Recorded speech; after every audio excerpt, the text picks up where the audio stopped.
Okay बेटा, start करते हैं चैप्टर नंबर 1। एनईटी की सीरीज का फर्स्ट चैप्टर जो है उसको स्टार्ट कर रहे हैं। Most important MCQs.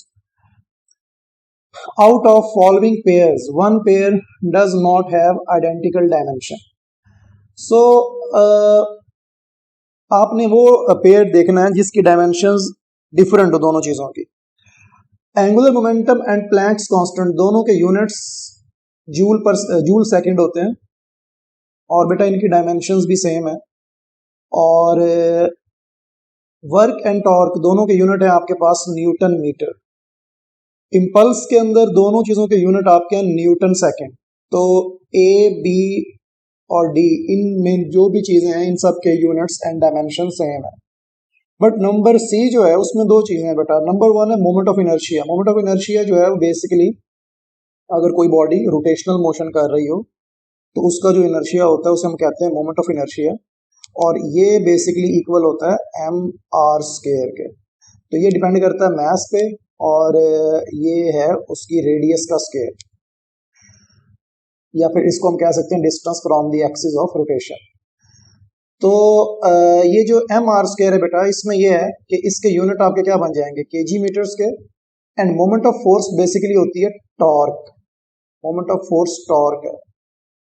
तो टॉर्क के मैं ऑलरेडी आपको बता चुका हूँ, ये न्यूटन मीटर है। तो ये बेटा आ जाएंगे न्यूटन मीटर। तो इसलिए torque moment of force is basically torque के न्यूटन मीटर है और मोमेंट ऑफ इनर्शिया के केजी मीटर स्क्वायर है। सो इन दोनों के यूनिट्स एंड डायमेंशंस डिफरेंट है। बाकी तीनों ऑप्शंस के अंदर जो है वो यूनिट्स एंड डायमेंशंस जो है वो सेम है बेटा। सो हमारा आंसर जो आ जाएगा इसका वो आ जाएगा सी ऑप्शन।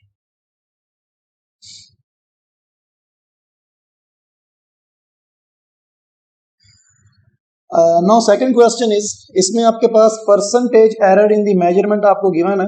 देखें, आपको एक बात याद रखनी है कि एरर्स आर ओनली एडिड। कि जब भी आपके पास एरर्स होते हैं ना, एरर्स आर ओनली एडिड। अब हमारे पास बेटा यहाँ पे काइनेटिक एनर्जी का फार्मूला क्या होता है? तो काइनेटिक एनर्जी का फार्मूला आपके पास है 1/2 mv²। जो चीजें कांस्टेंट होती हैं बेटा इनमें एरर नहीं होता। तो अब हम यहाँ पे जो percentage error in kinetic energy होगा वो बेसिकली होगा percentage error in mass plus percentage error in velocity. अब वेलोसिटी देखें, अगर किसी भी चीज की पावर हो तो पावर जो है वो आके परसेंटेज एरर से हो जाती है मल्टीप्लाई। तो इसकी पावर 2 है, तो 2 जो है वो आके वेलोसिटी से हो जाएगा multiply. So what is the percentage error in mass? 2%। What is the percentage error in velocity? 3%। And velocity की पावर आके वेलोसिटी की परसेंटेज एरर से होगी मल्टीप्लाई। तो 2 × 3 6 + 2।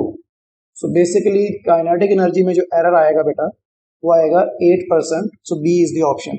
आपने माइंड में रखना है कि जब भी आप किसी भी क्वांटिटी में परसेंटेज एरर या कोई भी एरर फाइंड आउट करना चाहते हैं, तो जो चीजें भी जिनमें एरर है, जैसे मास में और वेलोसिटी में एरर है बेटा, तो आप वेलोसिटी और मास दोनों का जो एरर है उसे आप ऐड करेंगे। और अगर किसी चीज की पावर है तो पावर आके उसी चीज के साथ मल्टीप्लाई होगी उसी के परसेंटेज एरर के साथ। No number third question is बेटा, random error can be minimised by. So random error basically जो है ना बेटा, इसको मिनिमाइज करने का जो मेथड होता है वो ये होता है कि आप मल्टीपल टाइम ऑब्जर्वेशंस करते हैं एंड देन सब रीडिंग्स को प्लस करके नंबर ऑफ रीडिंग्स पे डिवाइड करते हैं, जिसे हम कहते हैं मीन या एवरेज लेना। जो ये जीरो एरर के साथ जो रिलेटेड होता है ना वो होता है सिस्टमैटिक एरर। और रिकैलिब्रेशन ऑफ इंस्ट्रूमेंट भी हम करते हैं इन ऑर्डर टू रिड्यूस या get rid of systematic error. तो ये दोनों सिस्टमैटिक एरर से बिलोंग करते हैं, तो इसलिए हमारा ऑप्शन आएगा इसके अंदर ए। बिकॉज रैंडम एरर को रिड्यूस करने के लिए बेटा हम क्या करते हैं कि हम मल्टीपल टाइम्स रीडिंग्स लेते हैं, एक ही एक्सपेरिमेंट को 3-4 दफा करके, और फिर उसके बाद जो भी आंसर्स आएंगे हमारी फाइनल रीडिंग्स उनको हम प्लस करके नंबर ऑफ रीडिंग्स पे डिवाइड करेंगे, और ये एवरेज या मीन लेकर हम रैंडम एरर को रिड्यूस करते हैं। सो नेक्स्ट क्वेश्चन नंबर 4 बेटा, what are the dimensions of gravitational constant G? No, gravitational constant जो है बेटा वो आपके पास न्यूटन लॉ ऑफ ग्रेविटेशन में आपको पता है कि F is equal to G m1 m2 over r square. और अगर आप यहाँ से G की वैल्यू फाइंड करेंगे तो definitely force into r square over m1 into m2। तो पहले यूनिट्स में कन्वर्ट कर लें, फिर हम इसके उसके बाद डायमेंशंस कन्वर्ट कर लेंगे। तो ये जो आपके पास फोर्स है, फोर्स बेसिकली क्या होती है बेटा, केजी मीटर पर सेकंड स्क्वायर, और ये आर इज डिस्टेंस, डिस्टेंस के मीटर होंगे तो डिस्टेंस का स्क्वायर है तो मीटर स्क्वायर आ गए, और m1 इज मैस, और आगे फिर एक मैस है तो केजी इंटू केजी। तो एक केजी से हो जाएगा कैंसिल। ये जो आपके पास यहाँ पे ये m है और ये m का स्क्वायर है, तो m का स्क्वायर और m ये हो जाएंगे m क्यूब, तो यहाँ पे आ जाएगा बेटा m क्यूब s माइनस 2, और ये नीचे वाला केजी ऊपर जाके बन जाएगा केजी माइनस 1। नो अब इसको डायमेंशन में कन्वर्ट कर लें, क्योंकि केजी जो है ना बेटा इसके डायमेंशन होते हैं कैपिटल M, और चूंकि केजी माइनस 1 है तो कैपिटल M माइनस 1 होगा। मीटर क्यूब जो है वो लेंथ है, तो लेंथ के डायमेंशन कैपिटल L होते हैं, और सेकंड टाइम है तो टाइम के T होते हैं, तो ये आपके पास बेटा डायमेंशन बन जाएंगे M minus 1 L cube T minus 2। सो ये आपके पास A ऑप्शन आएगा इसका, अल्फा ऑप्शन। तो ये आप पहले आप यूनिट्स में कन्वर्ट कर लिया करें, देन उसके बाद एंड पे आप डायमेंशंस में कन्वर्ट कर सकते हैं, डायरेक्टली भी कर सकते हैं।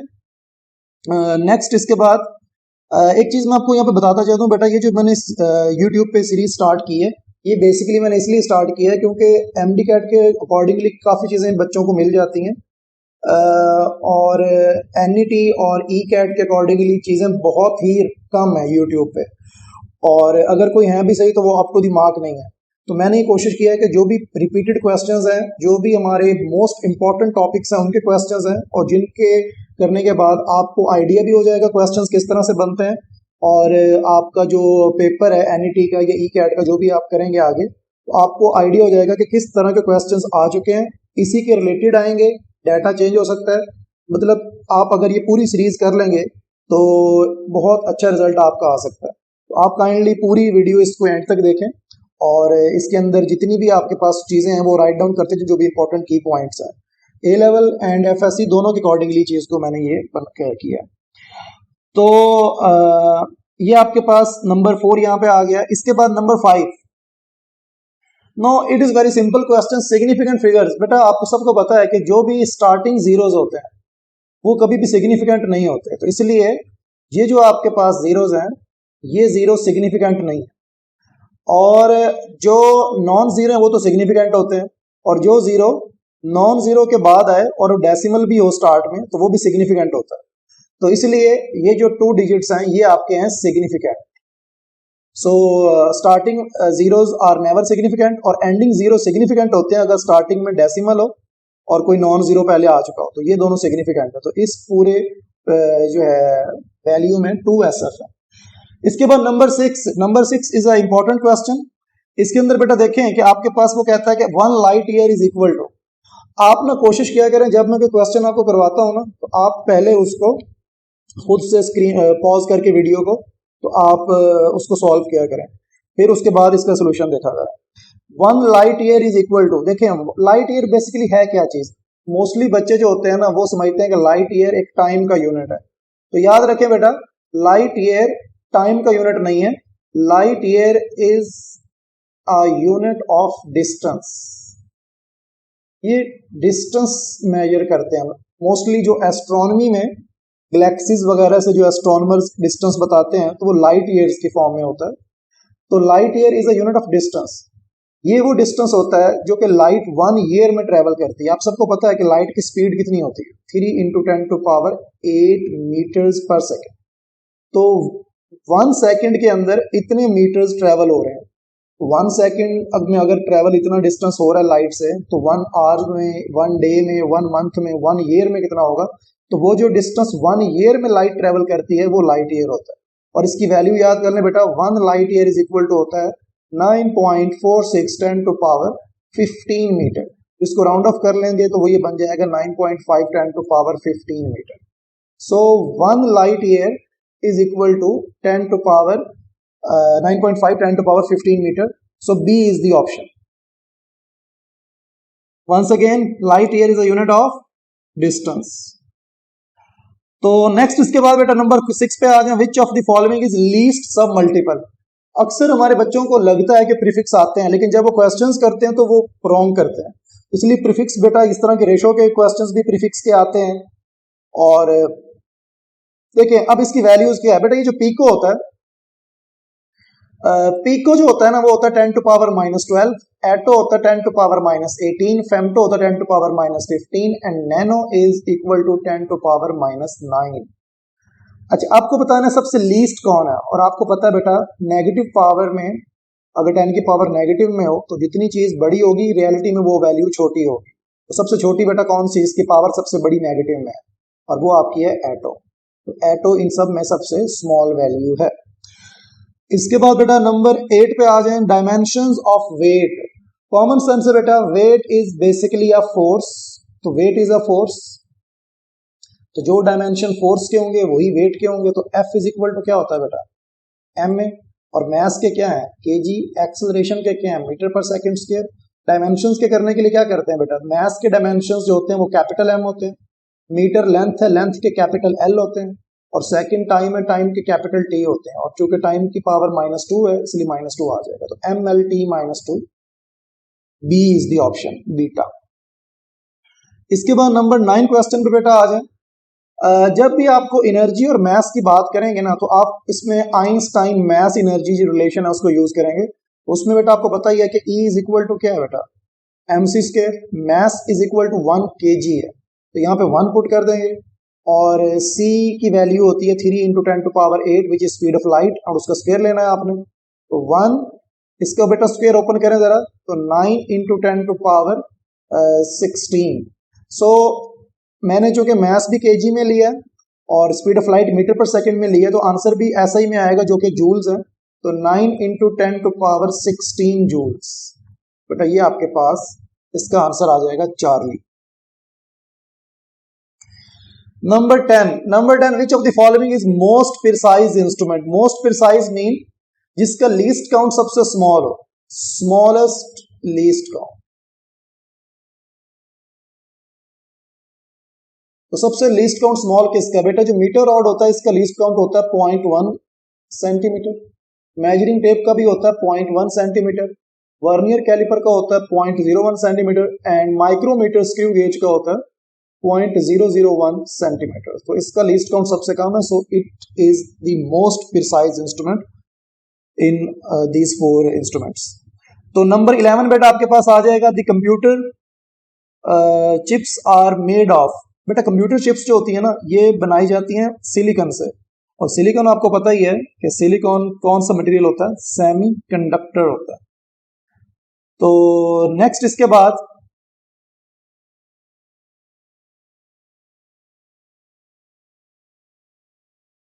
Speed of sound in a stretch string. देखें आपको वो पूछ रहा है कि स्पीड ऑफ साउंड की वैल्यू उन्होंने बता दी है यहाँ पे, speed of sound is equal to है F/m। बेसिकली अगर आपके पास एक स्ट्रिंग है और आप उस स्ट्रिंग को दोनों एंड से क्लैंप कर देते हैं, कोई भी गिटार की स्ट्रिंग है कोई भी इस तरह की है, और दोनों एंड से आप उसे क्लैंप कर देते हैं, और अब उस जब आप दोनों तरफ से उसे टाइटली क्लैंप करेंगे तो उसके अंदर एक टेंशन डेवलप होगा, और जो टेंशन की फोर्स है ना उसको उन्होंने F से रिप्रेजेंट किया हुआ, this is the force of tension in the wire. And ये जो M है ना बेटा इस फार्मूले में याद रखें, ये हमारी FSC की बुक पे लिखा भी हुआ है इस तरह का, तो ये जो M है बेसिकली ये आपको लगता है इस तरह ऐसे मैस के बारे में लिखा हुआ है, बेसिकली ये M मैस नहीं है, ये है मैस ऑफ स्ट्रिंग, मतलब जो भी उस स्ट्रिंग का मैस है, और नीचे आ जाएगी लेंथ ऑफ स्ट्रिंग। इसे हम कहते हैं mass per unit length, mass per unit length. तो बेटा देखें mass of the string and length of the string, तो अगर आप इस पूरी स्ट्रिंग का मैस ऊपर लिखें और उस पूरी स्ट्रिंग की लेंथ नीचे लिखें तो वो आपको स्मॉल m की वैल्यू देगा। तो बेसिकली वो हमसे पूछ रहा है कि इस फार्मूले में ये जो स्मॉल m है, इस स्मॉल m का डायमेंशनल फार्मूला क्या है। तो अब देखें डायमेंशंस निकालने के लिए पहले आप यूनिट देख लें, तो यूनिट क्या बनेंगे, तो m के यूनिट क्या बन रहे हैं, मैस ओवर लेंथ है, ये बन जाएंगे बेटा kg over metre. Basically kg per metre है, और kg एक मैस है, मैस के डायमेंशंस कैपिटल M होते हैं, और लेंथ मीटर है तो लेंथ के डायमेंशन कैपिटल L होता है, तो ये बन जाएगा ml-1, और आगे t नहीं लिखा हुआ तो हम इसको ऐसे भी लिख सकते हैं ml-1 t0। तो जो डायमेंशंस बीच में ना आ रहा हो तो उसकी पावर 0 कर देते हैं, और किसी भी चीज की पावर अगर 0 हो तो वो 1 के बराबर होता है, तो वो समझ ले वहां पे नहीं है, इसलिए सी आ जाएगा ml-1 t0। याद रखें एफएससी की पूरी बुक में फर्स्ट ईयर में ये एक ही फार्मूला है जो स्टेशनरी वेव के टॉपिक में है कि वेव स्पीड ऑफ द जो है speed of the wave in the stretch string. तो ये आपके पास बेसिकली ये स्पीड ऑफ साउंड नहीं है यहाँ पे, ये स्पीड ऑफ वेव। तो speed of wave in the stretch string, तो ये आपके पास F/m पे ये आ जाए। तो नेक्स्ट इसके बाद देखें आगे,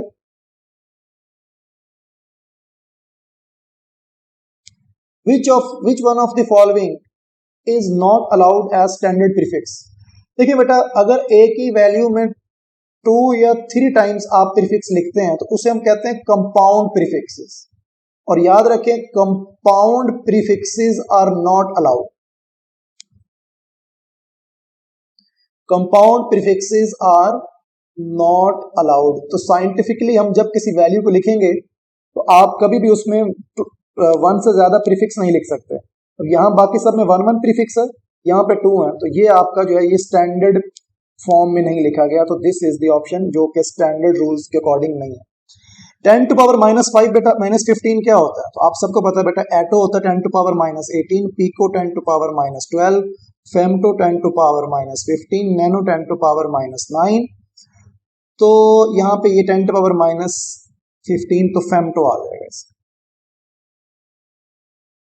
डायमेंशंस ऑफ mc²।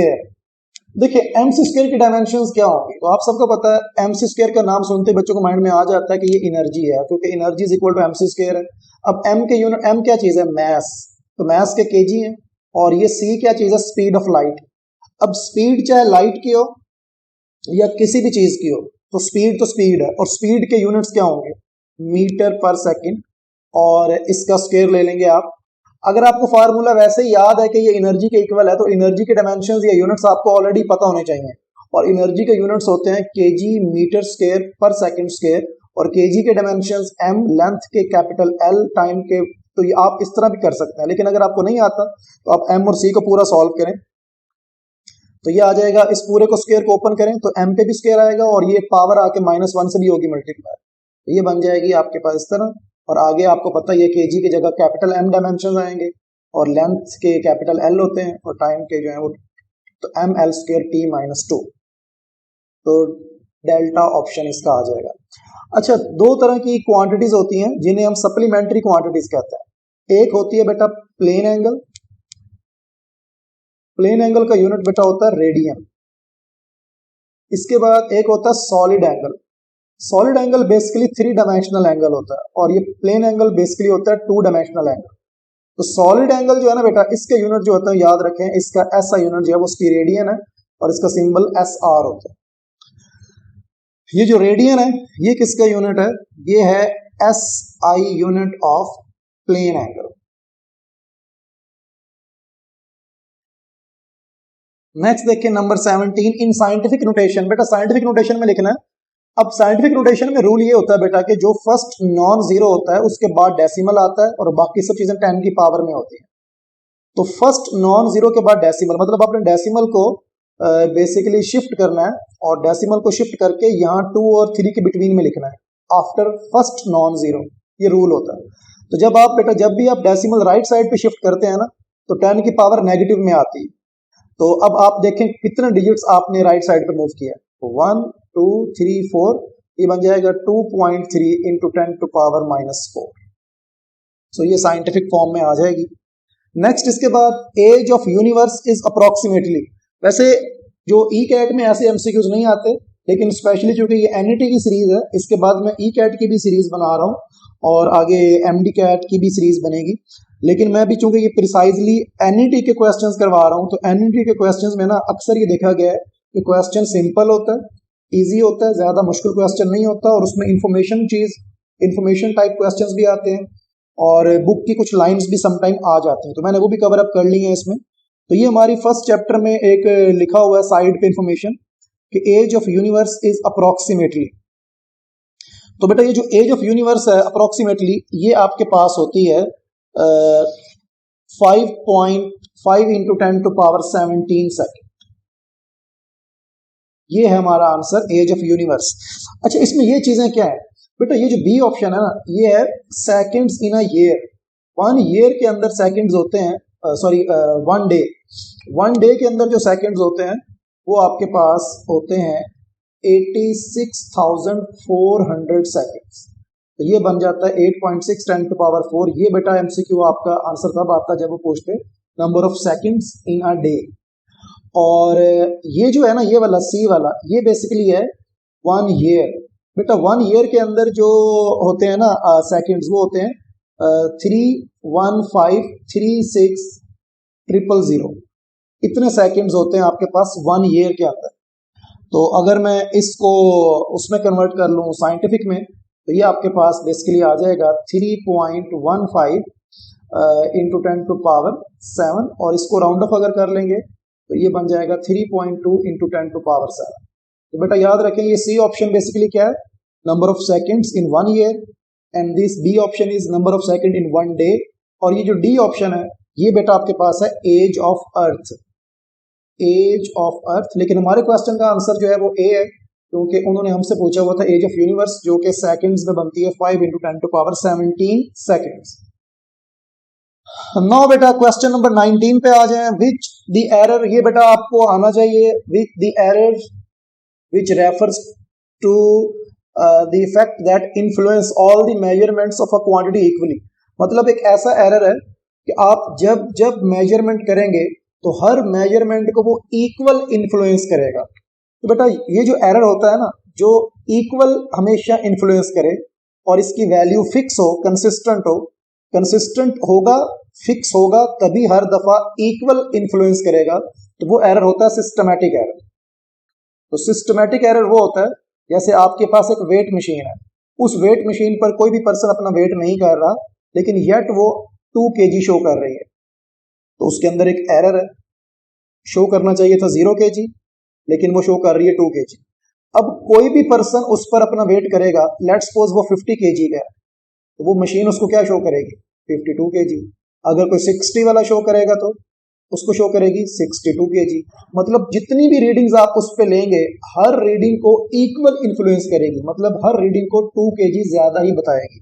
तो ऐसा एरर जो फिक्स होता है, कंसिस्टेंट होता है, जो इक्वली इफेक्ट करता है हमेशा, वो सिस्टमैटिक एरर होता है। तो ये आपके पास इसका आंसर आ जाएगा ए।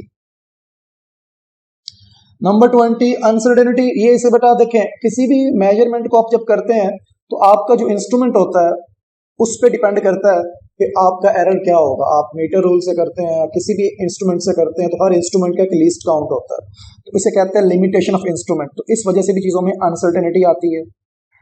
और इसके बाद आपके पास नेक्स्ट है natural variation of object being. देखें, आप अगर किसी भी जगह पे कर रहे हैं एक्सपेरिमेंट, तो वहाँ पे कोई प्रेशर का वेरिएशन आता है, कोई उसकी टेम्परेचर की वजह से उस ऑब्जेक्ट में एक्सपेंशन या कंप्रेशन होती है जब वो कॉन्ट्रैक्ट करता है। तो मतलब उस ऑब्जेक्ट के अंदर विद द टाइम कोई चेंजेस अगर आते हैं, उस वजह से भी एरर आ सकता है। और हर पर्सन की एक लिमिट होती है, उसके अंदर जो उसकी ह्यूमन रिएक्शन टाइम है वो भी एज पे डिपेंड करता है, पर्सन टू पर्सन वेरी भी करता है। तो वो सब चीज़ों की वजह से एरर आता है। तो इसके लिए इसका आंसर आ जाएगा ऑल ऑफ दीज। इन सब चीज़ों की वजह से आपके मेजरमेंट में अनसर्टेनिटी आती है। Light year is a unit of. Light year मैं पहले ही बता चुका हूं बेटा, लाइट ईयर टाइम का यूनिट नहीं होता, लाइट ईयर यूनिट होता है डिस्टेंस का। तो इसलिए इसका यूनिट आपके पास, इसका आंसर आ जाएगा डिस्टेंस। और आपको मैंने पहले ही बताया कि 1 light year is how much metres, 9.5 into 10⁻15 metre, and it is the distance which light travels in 1 year. Time का बेटा यूनिट क्या होगा, टाइम का होगा सेकंड, मास का होगा केजी, ल्यूमिनोसिटी जो होती है इसका होता है कैंडेला। तो ल्यूमिनस इंटेंसिटी बेसिकली इसको कहते हैं, लेकिन ये ल्यूमिनोसिटी भी कह देता है। नेक्स्ट इसके बाद which when repeated measurements of the quantity gives different values under the same condition then the error is। देखें, अगर आपके पास सेम कंडीशंस हैं, हर चीज सेम है, लेकिन फिर भी आप जब जब एक्सपेरिमेंट करते हैं डिफरेंट आंसर आता है, तो ये एरर कंसिस्टेंट नहीं है, इसे हम कहते हैं रैंडम एरर। अब इसकी मैं एग्जांपल आपको देता हूं। लेट्स सपोज आपने एक्सपेरिमेंट किया सिंपल पेंडुलम का, और सिंपल पेंडुलम के एक्सपेरिमेंट करके आपने जी की वैल्यू फाइंड की। फर्स्ट टाइम लेट्स सपोज जी की वैल्यू आपने फाइंड की 9.78, सेकेंड टाइम जी की वैल्यू फाइंड की 9.81, थर्ड टाइम जी की वैल्यू फाइंड की 9.84। अब आप जब जब एक्सपेरिमेंट करेंगे ना, तो आप जितना मर्जी फोकस्ड होके सेम इंस्ट्रूमेंट के साथ सेम लेबोरेटरी में हर चीज को सेम रखते हुए, मतलब हर कंडीशन आपने सेम रखी, लेकिन उसके बावजूद जब जब आप एक्सपेरिमेंट करते हैं तो सम टाइम आंसर जो है वो ज्यादा आता है, सम टाइम आंसर कम आता है, ये फ्लक्चुएशन आती है। तो कभी एरर रियल वैल्यू से ज्यादा आ रहा है, कभी वैल्यू ज्यादा आ रही है रियल वैल्यू से, कभी रियल वैल्यू से आपकी वैल्यू कम आ रही है। तो ये जो एरर है ना, क्योंकि अब सारी वैल्यूज तो जी की पॉसिबल नहीं है, किसी भी एक जगह पर जी की एक ही वैल्यू हो सकती है, लेकिन आपकी डिफरेंट रीडिंग्स में क्या आ रहा है कि जी की वैल्यू डिफरेंट आ रही है, तो ये एरर है। अब ये एरर रैंडम क्यों है? क्योंकि इसके अंदर कोई कंसिस्टेंसी नहीं है कि ये ना हमेशा ज्यादा आ रहा है ना हमेशा कम आ रहा है, कभी कम आ रहा है कभी ज्यादा आ रहा है, कोई पता नहीं लग रहा कि नेक्स्ट टाइम क्या आंसर आएगा। तो ये एरर होता है रैंडम है। नेक्स्ट आपके पास जो विच of the following has derived unit. बेटे डिराइव्ड यूनिट्स बेसिकली होते हैं डिराइव्ड क्वांटिटीज के। तो मास, टाइम एंड लेंथ ये हैं बेस क्वांटिटीज। तो एरिया जो है ना, ये बेटा आपकी है डिराइव्ड क्वांटिटी। तो एरिया के यूनिट होते हैं मीटर स्क्वायर, और ये हैं आपके इसके हैं डिराइव्ड यूनिट्स। बाकी सबके यूनिट्स बेस हैं, इसके मीटर है, इसके केजी है, और ये सेकंड है, क्योंकि बाकी तीनों बेस हैं तो उनके यूनिट्स भी बेस होंगे। Number 24, which of the following is a unit of energy. Energy का यूनिट देखिए, किलोवाट पावर का यूनिट है। किलो तो जस्ट एक वैल्यू है 1000, और आगे वॉट है, तो वॉट मतलब पावर, तो ये तो आपकी है पावर का यूनिट। जूल पर सेकंड भी आपके पास पावर है, क्योंकि पावर होती है जूल एनर्जी ओवर टाइम या फिर वर्क ओवर टाइम। मीटर पर सेकंड स्क्वायर एक्सेलरेशन है। तो इलेक्ट्रॉन वोल्ट बेसिकली होता है 1.6 इंटू 10 टू पावर -19 जूल। तो 1 इलेक्ट्रॉन वोल्ट के अंदर इतने जूल्स होते हैं। सो इलेक्ट्रॉन वोल्ट जो है ना, बेसिकली ये एनर्जी का यूनिट होता है, और याद रखें it is the smallest unit of energy. तो ये एनर्जी का सबसे स्मॉल यूनिट होता है। So it is the smallest unit of energy, और इन सब में एनर्जी का यूनिट यही एक ही है। नंबर 25 क्वेश्चन पे आए, एसआई यूनिट ऑफ टेम्परेचर। देखिए बेटा, फ़ारेनहाइट, अगर ये एसआई का वर्ड ना होता तो ऑल वाला ऑप्शन आता, क्योंकि सब के सब यूनिट्स टेम्परेचर के हैं। और इसके बाद इन्होंने ऐसा ही पूछा हुआ, तो ऐसा यूनिट टेम्परेचर का एक ही है जो कि केल्विन है, तो इसका आंसर आ जाएगा ए ऑप्शन। नेक्स्ट इसके बाद रेशियो ऑफ नैनोमीटर टू एटोमीटर। इस तरह के क्वेश्चंस आपको आ सकते हैं रेशियो में प्रीफिक्सेस के। तो आप जरा इसको स्क्रीन पॉज करके खुद सॉल्व करें, बताएं कितना आंसर आता है, और मैं इसको भी सॉल्व करवाता हूं। So ratio of nano to atto. तो नैनो क्या चीज होती है बेटा? तो नैनो इज इक्वल टू होता है 10 टू पावर -9, और एटो आपके पास होता है 10 टू पावर -18। तो नैनो की वैल्यू -9, एटो की वैल्यू -18। तो ये बेटा कैंसिल करें तो ये नीचे आ जाएगा, माइनस ऊपर जाके बन जाएगा 10 टू पावर +9। तो ये आपके पास ए ऑप्शन आ जाएगा। इसके बाद नंबर 27, ल्यूमिनस इंटेंसिटी जो है ना बेटा, ये बेसिकली बेस क्वांटिटी होती है। 7 बेस क्वांटिटीज में से जो ये वाली बेस क्वांटिटी है, तो ये इसके यूनिट होते हैं कैंडेला। तो 7 बेस क्वांटिटीज में जो एक बेस क्वांटिटी वो ये वाली होती है, ल्यूमिनस इंटेंसिटी, कैंडेला। बाकी इसमें इसका कोई यूनिट नहीं है। इसके बाद kilowatt hour is not a unit of. देखिए किलोवाट आवर किसका यूनिट होता है? तो याद रखें जो किलोवाट आवर होता है ये एनर्जी का यूनिट होता है, और याद रखें ये एनर्जी का लार्जेस्ट यूनिट होता है, बिगेस्ट यूनिट ऑफ एनर्जी और work, biggest unit of energy और वर्क या एनर्जी का सबसे बड़ा यूनिट होता है ये किलोवाट आवर। और 1 किलोवाट आवर कितनी एनर्जी होती है बेटा? 1 किलोवाट आवर के अंदर होते हैं 3.6 10 टू पावर 6 जूल्स, जो कि बनते हैं 3.6 मेगा जूल्स। तो ये आपके पास आ जाएगा, इसका आंसर आ जाएगा आपके पास। अच्छा, उन्होंने पूछा not a unit of, sorry. तो एनर्जी का यूनिट है, ठीक है, एनर्जी का भी जूल है, और हीट भी एनर्जी है, वर्क भी उसी में आ जाता है। तो इन तीनों को, वर्क को और एनर्जी के सब फॉर्म्स को आप किलोवाट आवर में लिख सकते हैं, लेकिन पावर जो है वो नहीं आएगी इसमें, इसलिए पावर किलोवाट आवर पावर का यूनिट नहीं है, ये वर्क या एनर्जी का, और एनर्जी के किसी भी टाइप के लिए हम यूज कर लेते हैं इसे। नेक्स्ट इसके बाद बेटा आपके पास आ जाएगा सेकंड लास्ट क्वेश्चन है, which of the following can not be expressed as newton per metre square.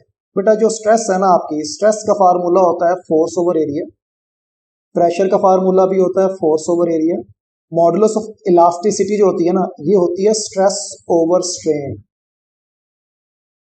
अब स्ट्रेन का यूनिट क्या होता है? स्ट्रेन का यूनिट होता है change in length over original length, और ये चूंकि रेशो है इसलिए इसके कोई यूनिट नहीं होते, तो स्ट्रेन के यूनिट्स तो कोई नहीं होते। तो जो यूनिट स्ट्रेस के हैं वही इलास्टिक मॉडुलस के हैं, इसलिए स्ट्रेस के भी न्यूटन पर मीटर स्क्वायर हैं, जिसे हम पैस्कल्स भी कह सकते हैं। इसीलिए इस तरह इसके भी न्यूटन पर मीटर स्क्वायर या फिर पैस्कल्स।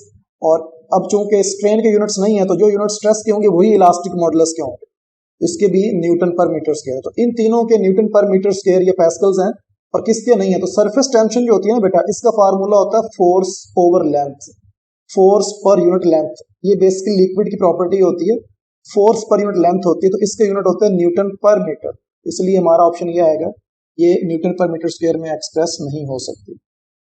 नंबर 30 में आपने क्या करना है कि आपके पास दो नंबर्स हैं, एक आपके पास है, इनको आपने ऐड करके जो आंसर देना है वो अकॉर्डिंग टू SF देना है। तो 20.50 और ये आपके पास आएगा 400.1, इनको ऐड कर लेते हैं पहले। तो 4 ये आ जाएगा 6024। तो बेटा अब एक रूल याद रखें, आप जब भी चीज़ों को ऐड करते हैं तो आंसर अकॉर्डिंग टू SF लिखने का मेथड ये है कि आप जब भी ऐड या सब्ट्रैक्ट कर रहे होंगे चीज़ों को, तो आप देखेंगे कि सबके डेसिमल प्लेसेस कितने हैं। इसके डेसिमल प्लेसेस 2 हैं, इसके डेसिमल प्लेसेस 1 है, इसके 2 हैं, इसके 1 है। तो आंसर के डेसिमल प्लेसेस उतने ही आने चाहिए जितना सबसे कम वाले के। तो आंसर के भी डेसिमल प्लेसेस जो है वो 1 आने चाहिए। तो आंसर को आपने अप टू 1 डेसिमल प्लेस तक लिखना है, तो आपका आंसर यहां तक होना चाहिए। अब आपको 4 को ड्रॉप करना पड़ेगा, और 4 चूंकि 5 से कम है तो ड्रॉप होने के बावजूद कोई डिफरेंस नहीं आएगा, इसलिए फाइनल आंसर जो हमारा आएगा वो हमारा आएगा 420.6। दोबारा सुन लें इस बात को, हम जब भी चीज़ों को ऐड करते हैं या सब्ट्रैक्ट करते हैं तो हमें देखना होता है कि हर वैल्यू के नंबर ऑफ डेसिमल प्लेसेस कितने हैं। इसके डेसिमल प्लेसेस 2 थे, इसके डेसिमल प्लेसेस 1 है, तो आंसर के भी आपने उतने लिखने डेसिमल प्लेसेस जितने सबसे कम वाले के हों, तो वो 1 आएंगे। तो आंसर आपका यहां तक राउंड ऑफ होगा। अब इसको आपने राउंड ऑफ करना है, तो अब आपने ये देखना है कि नंबर अगर तो आपका नंबर 5 से बड़ा हो तो 1 इंक्रीज करते हैं, और अगर 5 से कम है तो एज इट इज वही आ जाएगा, तुम्हारा आंसर आ जाएगा डी। और बेटा जो भी आपके और भी स्टूडेंट्स हैं, जो भी आपके रिलेटिव्स हैं या फ्रेंड्स हैं, उनको भी काइंडली ये शेयर करें वीडियो। और आगे मैं कोशिश करूंगा कि with in 10 to 15 days complete ECAT and complete NET के सब क्वेश्चंस जितने भी हैं हर चैप्टर के, और उसके बाद फुल फर्स्ट ईयर के, फुल सेकंड ईयर के, और कंप्लीट जो FLPs हैं फुल लेंथ सिलेबस के भी आपकी लाइव स्ट्रीम भी उसकी करूँ। तो इस चैनल को सब्सक्राइब कर लें और बेल आइकन भी प्रेस कर लें। इंशाल्लाह ताला मिलते हैं नेक्स्ट वीडियो में। ओके बेटा।